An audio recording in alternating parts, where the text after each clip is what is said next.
ele está trabalhando conceitos ali que são conceitos que têm uma pegada dentro da religiosidade, e ele traz uma virada de compreensão que o Fanon, que é uma outra importante referência para ele, já tinha trazido lá atrás. O Fanon termina Os Condenados da Terra, meu mestrado é em cima desse texto.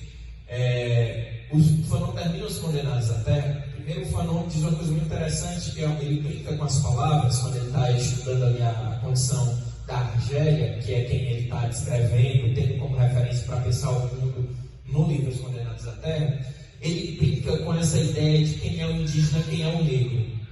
Então ele vai falar que os argelinos são os indígenas do território de Argel, né? E eles são lidos pela Europa como negros. Então essas categorias, elas são categorias políticas, né? Posicionadas politicamente. Então dizer-se negro, dizer-se pardo, dizer-se indígena, dizer-se caboclo, dizer sertanejo é escolher uma categoria política de luta. Dizer-se branco também, inclusive, né? É dizer-se uma categoria política de luta.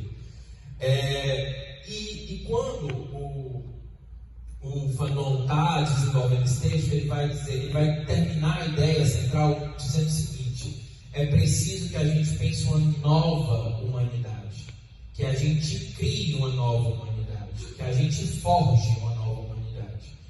E dentro dessa discussão, o Ememe vai lá e coloca: já não cabe mais a gente discutir se é sobre humanidade que a gente está falando, ou que humanidade é essa. A gente precisa destituir o humano desse lugar de centralidade. A gente precisa falar da vida. E o humano precisa ser preservado enquanto vida. O Krenak também vai fazer essa discussão, né? E quando ele passa a discutir não mais sobre o ecossistema, sobre o meio ambiente, mas sobre uma categoria que ele foge, que é a biosfera. A gente está falando de uma esfera que é vital, é sobre a vida, é entender que existe gente humana, mas também existe gente peixe, existe gente montanha, existe gente planta, existe gente água, existe gente sol, porque pressupõe-se que gente é aquela instância privilegiada do conhecimento e da inteligência. Mas será mesmo que uma abelha voa quilômetros para encontrar um néctar, para voltar para o mesmo lugar, avisa as outras abelhas? É um estudo de um matemático que estudou a movimentação das abelhas na colmeia e a comunicação dessas abelhas ganhou um prêmio Nobel, inclusive, na matemática. Com o território em que ela está, levando inclusive as outras abelhas até o mesmo lugar, fonte de alimento, para produzir para a própria colmeia, de forma colaborativa. A colaboração, ela não é uma invenção pós-moderna. Ela não é uma necessidade que vem por conta das mudanças climáticas. Ela é a natureza da existência vital. O movimento das pessoas com deficiência, inclusive, na segunda onda do movimento, a primeira está discutindo direito ao trabalho. A segunda está discutindo e aqueles que não podem trabalhar? Não têm direito à vida? Não têm direito à autonomia?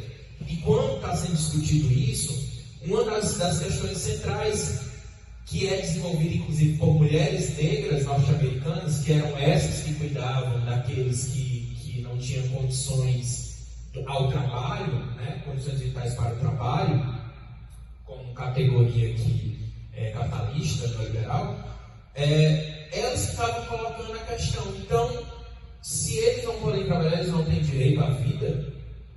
Se eles não podem trabalhar, eles não têm direito à autonomia, à liberdade. Por quê? Porque eles não podem fazer as coisas sozinhos. Vamos reorganizar as ideias. Vamos entender aonde é, então, que a gente supõe que a independência seja uma matriz de comportamento universal. Porque, na prática, todas as relações humanas, e não só humanas, as relações vitais, são de interdependência. Ninguém nasce sabendo falar, ninguém nasce sabendo andar, ninguém nasce sabendo varrer casa, a gente aprende. E a gente aprende com o outro que já sabe. Então há uma relação de interdependência sempre, né? E aí, nesse sentido, quem são os humanos? Eu diria que o Krenak são os humanos gente, todos aqueles que têm vida e inteligências múltiplas, né? Não só a inteligência lógico-matemática, não só a inteligência da retórica, mas a inteligência do voo, a inteligência da clorofila, a inteligência do humus, da minhoca, a inteligência como aquilo que move a vida. Os gregos já diziam isso. Os pré-socráticos tinham um nome para isso, era o nous. Era a inteligência geradora de vida.